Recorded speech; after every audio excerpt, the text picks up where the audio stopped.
Joining us from Watertown, Massachusetts is Jim Walsh. He's a research associate at MIT's Security Studies program. Jim, good to see you. The Republicans and others are saying that the most important thing is that Iran does not get to the point where it has a path to a bomb. But aren't we past that?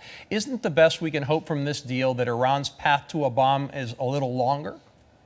Well, I would say I would divide it a little differently, Antonio.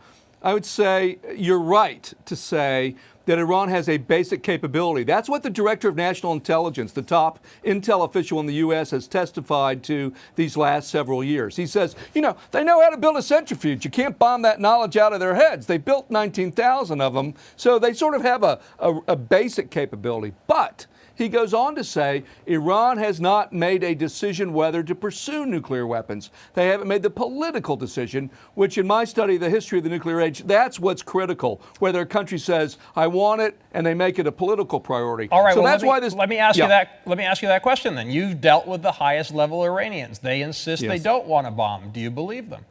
Well, I believe the DNI. I don't ever believe everything the Iranians tell me. I prefer actions rather than words. But I do believe the Director of National Intelligence if he says that they haven't made the decision yet. So that's why now's the time to lock them in, right? If they've already decided to go for the bomb, there's really not a lot you can do about that. I mean, if Pakistan can get a bomb, if North Korea can get a bomb, then if Iran were determined to do it, they'd be able to do it. But they haven't decided, which is why now is a really great time for diplomacy if you can get them on another track. All right, you mentioned North Korea. You've been there some 20 years ago. Nuclear dealings with North Koreans were touted as successful in stopping them from getting the bomb. You know what happened with that. Aren't you concerned that history could repeat itself here? I think it's a great question. And I would say I've been to North Korea and been to Iran. No country is like North Korea. I mean, North Korea is in its own category. But if you set that aside for a minute, I would say the cases are not quite comparable. Why?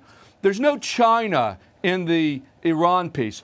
North Korea had China as a friend on its border, which made military action difficult and sanctions even more difficult. There's no equivalent to China in the Iranian case here. There's no one to sort of protect them in the region. If anything, everyone's mad at them. So I don't think that holds up. And in North Korea's case, it certainly may have delayed them from getting nukes. So is that what we're mostly hoping for here? Yeah, absolutely. I mean, the good thing about the agreed framework that everyone seems to, criticize is that it kept North Korea from getting a bomb for 10 years, stopped long-range missile tests for 10 years. I'd love to have that deal today where they weren't having missile tests and nuclear tests. And it sort of points to the alternative. If you don't have an agreement, then the country is unconstrained and they can do whatever they want. So I think it's better to put limits on them rather than leave them free to pursue whatever nuclear weapon they want. Quick final question. They say compromise is when both parties are unhappy.